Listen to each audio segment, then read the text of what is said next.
हाय दोस्तों, किरण देवी टीचिंग 2.6 में आप सभी का स्वागत है एवं वेलकम है। तो इस चैनल पर सभी प्रीवियस ईयर के पेपर चल रहे हैं, करवाए जा रहे हैं, वो भी सीटेट पेपर 2 की। तो अगर सीटेट पेपर 2 की पेडागोजी आप लगा रहे हो तो 1 भी हमारा क्लियर हो जाता है। तो 2 की ज़रूर लगाइए। और साथ में इसमें मोस्ट इम्पोर्टेंट SST का पोर्शन चल रहा है, इसके भी प्रीवियस ईयर के पेपर सारे चल रहे हैं कम्प्लीटली, एक भी नहीं छोड़ा जाएगा। 2011 से 2024 तक की संपूर्ण PYQ करवाए जा रहे हैं इस चैनल पर। तो आप सभी आइए और लगाइए पेपर, क्योंकि बहुत ही मोस्ट इम्पोर्टेंट है थ्योरी के साथ पेपर लगाना। अगर आप थ्योरी के साथ पेपर भी लगाते हो तो आपका एग्ज़ाम क्लियर होने से कोई नहीं रोक सकता है, वो ज़रूर क्लियर होगा। तो इसमें भ्रम में मत रहिए कि नहीं होगा। आप दुनिया की बातों में मत भी दिए, अपने बस पेपर लगाइए, थ्योरी कंप्लीट कीजिए। इन दोनों से ही हमारा पेपर निकल जाता है और ज़्यादा टाइम बचा भी नहीं है हमारा।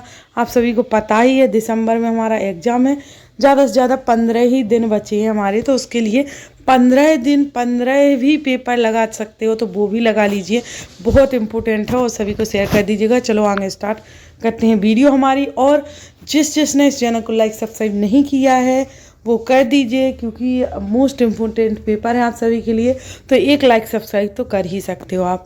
और इस चैनल के बेल आइकन को प्रेस कर लीजिएगा, जिससे आपको सबसे पहले इसका नोटिफिकेशन मिल सके क्लासेस का।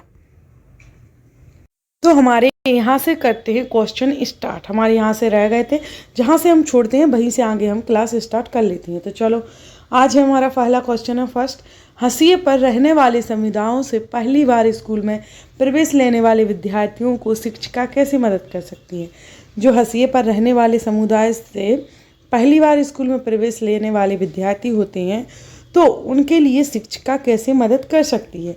तो उसको स्कूल के बाद निजी ट्यूशन रखने को कहकर, या फिर उपयुक्त पाठ देकर, कक्षा में उनकी भागीदारी को बढ़ावा देकर, या उन्हें बहुत से जटिल कार्यपत्र गृह कार्य में देकर, या उनमें असफलता का भय पैदा करके जिससे वह स्वयं मेहनत करे। तो गलत है। देखो, ना भय पैदा कर सकते हैं, ना जटिल गृह कार्य दे सकते हैं उनको, ना ही ट्यूशन देने की अनुमति है। तो सबसे अच्छा और सबसे सरल और सही आंसर है हमारा दूसरा, कि उपयुक्त पाठ देकर, कक्षा में उनकी भागीदारी को बढ़ावा देकर, है ना। कक्षा में हम उनकी भागीदारी को बढ़ावा देंगे तो वो ज़रूर आगे बढ़ेंगे ना।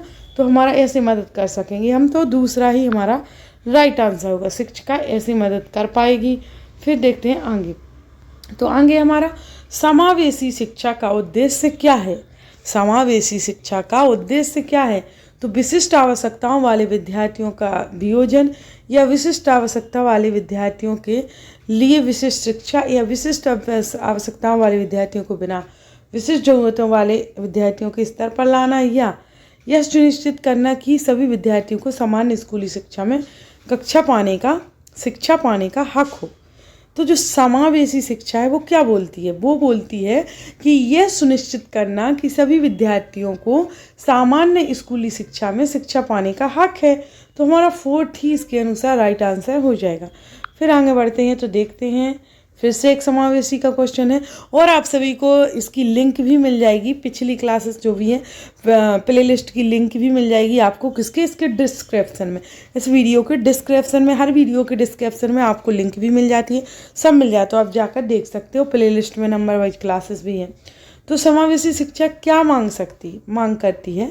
समावेशी शिक्षा है जो हमारी, वह क्या मांग करती है। तो व्यक्तिगत भिन्नताओं को पहचानते हुए पाठ्यचर्याओं में लचीलापन, या फिर विद्यार्थियों की कक्षाओं के क्षमताओं के आधार पर पृथक्करण, या सभी विद्यार्थियों के लिए मानक पाठ्यचर्या, या विशिष्ट जरूरत वालों विद्यार्थियों के लिए केवल व्यवसायिक शिक्षा का प्रबंध। तो देखो, आप सभी को पता है, आपने अगर नेगेटिव और पॉजिटिव टेक वर्ड पढ़े हैं तो आधे क्वेश्चन तो पेडागोजी के ऐसे ही सॉल्व हो जाते हैं। तो आप सभी जिसने नहीं करे हैं तो हमारी पिछली जो प्लेलिस्ट की वीडियोज हैं उसमें डली है, तो आप जाकर देख सकते हो नेगेटिव और पॉजिटिव टेक वर्ड की वीडियो। तो इसमें देखो, हमारा पृथक्करण ये नेगेटिव आ रहा है, मानक ये भी नेगेटिव आ रहा, केवल ये भी नेगेटिव आ रहा। तो ये तीनों तो वैसे भी गलत हो गए। और समावेशी शिक्षा क्या मांग करती है, ना कि वो ये बोल रहा कि क्या नहीं करती है। तो करती तो हमारा फर्स्ट राइट आंसर हो जाएगा कि व्यक्तिगत भिन्नताओं को पहचानते हुए पाठ्यचर्याओं में लचीलापन हमारा पॉजिटिव टैग वर्ड में आ जाता है, इसलिए हमारा फर्स्ट ही राइट आंसर हो जाएगा। अगर टैग वर्ड के अनुसार देखें, और जिसने समावेशी शिक्षा की थ्योरी पढ़ी है तो उसको तो जरूरी ही नहीं है टैग वर्ड सोचने की, ना कि, और तो ये दोनों के हिसाब से ही हम राइट आंसर लगा ले जाते हैं। तो ज़रूरी है कि सभी हमें थ्योरी कंप्लीट करना है साथ में। फिर पठन विकल्प वाले विद्यार्थियों की पहचान किन अभिलक्षणों द्वारा की जा सकती है? पठन विकल्प वाले विद्यार्थियों की पहचान किन अभिलक्षणों द्वारा की जा सकती है? तो शब्दों की पहचान विसंकेतन और वर्तनी में संघर्ष करके, या ध्यान न केंद्रित कर पाना, अति क्रियाशीलता, आवेगशीलता, या मौलिकता, प्रभाव, लचीलापन, या मांसपेशियों के संचालन, गति व समन्वय में कठिनाई। तो राइट आंसर हो जाएगा जो पठन विकल्प वाले होते हैं विद्यार्थी, उनकी पहचान किन अभिलक्षणों द्वारा की जाएगी? तो वो की जाएगी फर्स्ट, यानी शब्दों की पहचान, विसंकेतन और वर्तनी में संघर्ष कर रहा हो, तो वो पठन विकल्प वाला समस्या वाला विद्यार्थी बन जाएगा। तो हमारा फर्स्ट राइट आंसर फिर सेकंड अगला है कि कौन से अभिलक्षण एक प्रतिभाशाली विद्यार्थी की पहचान नहीं है? कौन से अभिलक्षण एक प्रतिभाशाली विद्यार्थी की पहचान नहीं है? तो निरंतर प्रवीणता, अभिमुखीकरण, व्यवहार, या समकक्षियों की तुलना में उच्चतर सामाजिक कौशल व परिपक्वता, या स्वतंत्र रूप से समस्या समाधान, या बौद्धिक जिज्ञासा। तो राइट आंसर हो जाएगा कि अभिलक्षण एक प्रतिभाशाली विद्यार्थी की पहचान नहीं है, वो नहीं है कौन सी? दूसरा, कि समकक्षियों की तुलना में उच्चतर सामाजिक कौशल व परिपक्वता, ये नहीं, ये सही नहीं है, यानी हमारा यही राइट आंसर हो जाएगा। नहीं बोल रहा ना वो, ना कि पॉजिटिव, उसको नेगेटिव ही आंसर चाहिए। तो चलो, पौधों पर चर्चा करते हुए एक शिक्षक ने पाया कि कई बच्चों को इस संकल्पना के संबंध में भ्रांतियां हैं। इस संदर्भ में शिक्षक की क्या भूमिका होगी इस संदर्भ में? तो विद्यार्थियों को उनकी भ्रांतियों की पहचान करने में मदद करनी चाहिए और समझ का दोबारा निर्माण करना चाहिए। ऐसी भ्रांतियां पालने के लिए विद्यार्थियों को सजा देनी चाहिए और इस विषय को छोड़ देना चाहिए। ये बिल्कुल ही गलत है। सजा तो दे ही नहीं सकते हैं विद्यार्थियों को, यही पढ़ाएंगे तो हम टीचर ही नहीं है, किस लायक टीचर हैं। फिर स्पष्ट रूप से भ्रांतियों की ओर संकेत करना चाहिए और याद करने के लिए सही जानकारी देनी चाहिए। ये भी गलत है याद करने की। फिर विद्यार्थियों को बौद्धिक रूप से तुच्छ नामांकन करना चाहिए और उन्हें विशिष्ट शिक्षा के लिए अनुमोदित। ये भी गलत। तुच्छ क्यों? बौद्धिक रूप से तुच्छ नामांकन क्यों करेंगे? तो ये भी हमारा गलत हो गया और हमारा ये भी गलत हो गया। बचा कौन? फर्स्ट। तो फर्स्ट ही हमारा राइट आंसर है क्वेश्चन के अनुसार। फिर हम पढ़ेंगे क्या, कथन और तर्क। फिर हम आंसर देंगे कथन तर्क पढ़ने के बाद।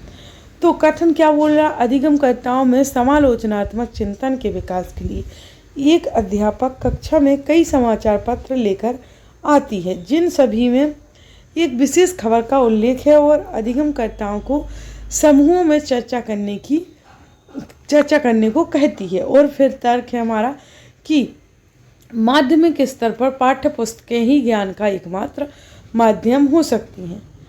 माध्यमिक स्तर पर पाठ्य पुस्तकें ही ज्ञान का एकमात्र माध्यम हो सकती। ये तो मुझे सरासर गलत रहा। एकमात्र माध्यम अकेले पाठ्य पुस्तकें क्यों? और कुछ नहीं हो सकता। तो देखो हमारा फर्स्ट राइट आंसर है कि अधिगमकर्ताओं को समूहों में चर्चा करने को कहती है। राइट, ये हमारा बिल्कुल राइट बनना। और दूसरा नहीं, तो हमारा राइट आंसर हो जाएगा तीसरा, कि फर्स्ट सही है, सेकंड गलत है। राइट, तो हमारा तीसरा ही राइट आंसर हो जाएगा। फिर देखते हैं आगे। तो आगे है कि माध्यमिक स्कूल के शिक्षक को विद्यार्थी की त्रुटियां उसे बतानी चाहिए, या उसकी असफलता बताने के लिए, या विद्यार्थी की त्रुटियां पूरी कक्षा को बतानी चाहिए, उसे अपमानित करने। तो कि सरासर गलत है। क्यों चाहेगा टीचर जो विद्यार्थी को बताए कि आपकी असफलता सभी को सामने बताए, जताए, उसकी त्रुटियां बताए? उसके ऊपर एक नेगेटिव इफेक्ट पड़ेगा ना उसको समझाने की वजह। और यहाँ अपमानित करना चाहिए, ये भी गलत है ना। त्रुटियों के लिए क्यों अपमानित करेंगे हम बच्चे को? फिर है विद्यार्थी को अवसर उपलब्ध कराने चाहिए ताकि वे अपनी त्रुटियां पहचान कर उन पर काम कर सकें, है ना। फिर विद्यार्थी को शर्मिंदा करना चाहिए, तो और ही सरासर क्यों ये सब करेंगे तो एक टीचर थोड़ी ना हम बन पाएंगे, कुछ और ही समझ लो फिर तो तीसरा ही हमारा राइट आंसर है कि विद्यार्थियों को अवसर उपलब्ध कराने चाहिए, क्योंकि अवसर उपलब्ध होंगे ताकि वे अपनी त्रुटियां पहचान कर उन पर काम कर सकेंगे, राइट। तो हमारा इसलिए तीसरा आंसर सही हो जाएगा। फिर है क्या प्रतिस्पर्धा के अधिगम को बढ़ावा देने के लिए अभिप्रेरणा के रूप में प्रयोग करना चाहिए? हाँ, इससे समकक्षियों से प्रदर्शन की तुलना में मदद मिलती है। फिर ये गलत आ गया तुलना, नहीं, इससे कक्षा में नकारात्मक लोकाचार को बढ़ावा मिलता है क्षमता के आधार पर अनावश्यक सामाजिक तुलना के कारण, राइट, ये राइट लगा। फिर हाँ, इसमें विद्यार्थियों को दूसरों से बेहतर, ये भी गलत हो गया। नहीं, स्पर्धा का प्रयोग केवल, ये भी गलत हो गया, ये नेगेटिव निकल गया। तो हमारा दूसरा ही राइट आंसर है ना, तो दूसरा ही सही हो जाएगा हमारा। फिर है निम्न में से किससे अधिसंज्ञानात्मक क्षमताओं की आवश्यकता पड़ती है? तो प्रयोग के चरणों का विवरण, या समस्या समाधान की अपनी रणनीतियों पर चिंतन, या गणितीय संक्रिया की नियत प्रणाली का दोहराव, या पाठ्य पुस्तकों में दी गई विभिन्न घटनाओं की परिभाषाओं का स्मरण। तो जो अधिसंज्ञानात्मक क्षमताओं की आवश्यकता पड़ती है तो वो पड़ती है समस्या समाधान की अपनी रणनीतियों पर चिंतन, है ना। तो दूसरा ही हमारा राइट आंसर हो जाएगा क्वेश्चन के अनुसार। फिर है एक शिक्षिका विद्यार्थियों की समस्या समाधान की क्षमताओं को कैसे बढ़ावा दे सकती है? तो पूछताछ को हतोत्साहित करके, नहीं, नेगेटिव। अनुरूपकों के प्रयोग को निर्देशित करके, ये भी गलत है। चुनौतियों से बचने के लिए सारे हल उपलब्ध, ये भी गलत है कि चुनौतियों से बचकर सारे हल उपलब्ध करवा दें। फिर बचा हमारा फोर्थ, तो विद्यार्थियों को समस्या समाधान के तरीकों के सुस्पष्टीकरण को प्रोत्साहित करके, राइट। तो हमारा फोर्थ ही राइट है, इसमें कोई नेगेटिव नहीं, यही बढ़ावा दे सकते, तो राइट आंसर हमारा फोर्थ हो जाएगा। फिर है हमारा कि एक सामाजिक रचनात्मक कक्षा में क्या क्या? तो बच्चे निष्क्रिय रूप से सुनते हैं जब शिक्षिका पढ़ाती है, ये तो गलत है। निष्क्रिय रूप से क्यों सुनेंगे? रचनात्मक कक्षा है तो और अच्छे भाव से और रचनात्मक होकर सुनेंगे ना। संसाधन केवल दिखावे के लिए होते हैं, ये भी गलत है। फिर बैठने की व्यवस्था में क्रियाकलाप के अनुसार बदलाव होते हैं। आकलन को अधिगम से परे एक अलग गतिविधि के रूप में किया जाता है। तो हमारा राइट आंसर दूसरा माना जाएगा क्वेश्चन के अनुसार। फिर हम देखते हैं आगे, तो आगे है हमारा कि निम्नलिखित में से कारक सार्थक अधिगम तथा विद्यार्थियों को चुनौतीपूर्ण कार्य करने के लिए प्रोत्साहित करेंगे कौन? शिक्षकों का विद्यार्थियों की क्षमताओं के बारे में सकारात्मक विश्वास हो, या बेहद प्रतिस्पर्धात्मक कक्षा संस्कृति जिसमें व्यक्तिगत उपलब्धियों पर बल हो, या ऐसे वातावरण जिसमें प्रदर्शन को बढ़ाने के लिए डर पैदा हो, या शर्मिंदगी, या फिर इनाम देना। एक गलत ही हो जाएगा कि इनाम दो, शर्मिंदगी दिखाओ, प्रतिस्पर्धा करो, ये गलत है। हमारा फर्स्ट ही राइट आंसर है सकारात्मक विश्वास हो, राइट, फर्स्ट हो जाएगा हमारा सही क्वेश्चन के अनुसार। फिर है हमारा कौन सा संवेग विद्यार्थियों को अधिगम में हतोत्साहित करेगा? कौन सा संवेग है जो विद्यार्थियों को अधिगम करने में हतोत्साहित करेगा? गर्व, आनंद, उम्मीद, बोरियत। तो देखो हतोत्साहित क्या है? हतोत्साहित एक नेगेटिव टैग वर्ड है, तो हमें नेगेटिव ही क्वेश्चन चाहिए होगा, ना कि पॉजिटिव बोलना हो। तो वो गर्व तो पॉजिटिव हो जाएगा, उम्मीद, आनंद ये सब पॉजिटिव, बोरियत एक नेगेटिव है, यही राइट आंसर, यही हतोत्साहित करेगा। फिर है आगे हमारा क्वेश्चन, तो आगे हमारा यदि छात्र आपके शिक्षण में रुचि नहीं ले रहे हैं तो आप उन्हें, अगर छात्र आपके शिक्षण में रुचि नहीं ले रहे तो आप क्या कर सकते हो? उन्हें अनदेखा करेंगे, पढ़ाना जरूरी नहीं समझेंगे, जारी नहीं रखेंगे, या कक्षा छोड़ देंगे और उन्हें माता पिता को शिकायत करेंगे, या उन्हें ध्यान न देने के लिए दंडित करेंगे। तो ये तीनों ही नेगेटिव है, ये सब क्यों करेंगे? फोर्थ है हमारा अपनी शिक्षण विधियों पर चिंतन करेंगे और वैकल्पिक विधि का प्रयोग करेंगे कि हम में क्या गलती, क्यों नहीं हम बच्चों को एकत्रित कर पा रहे हैं। तो हमारा फोर्थ में यही फोर्थ राइट आंसर सही हो जाएगा कि क्या प्रॉब्लम है वो देखेंगे, ना कि हम बच्चों को दंडित करें, ना कि उनके माता पिता शिकायत करें। शिकायत करने के लिए अलग कोई विकल्प होता है, कोई गलत चीज़ हो रही तो उसके लिए, ना कि इन चीज़ों के लिए। तो चलो यहाँ पर हमारे 15 क्वेश्चन खत्म होते हैं और डेली क्लासेस आ रही हैं, आप सभी ज्वाइन कीजिए, देखिए, सभी को शेयर कीजिए। बहुत मोस्ट इम्पोर्टेंट क्लासेस हैं और सभी पेपर लगाए जा रहे हैं और एनसीईआरटी भी फॉलो हो चुकी है, तो आप सभी जाकर प्ले लिस्ट चेकआउट कर लीजिएगा और सभी को शेयर कर दीजिएगा। तो चलो आज क्लास यहीं समाप्त करते हैं। Thanks to for watching video.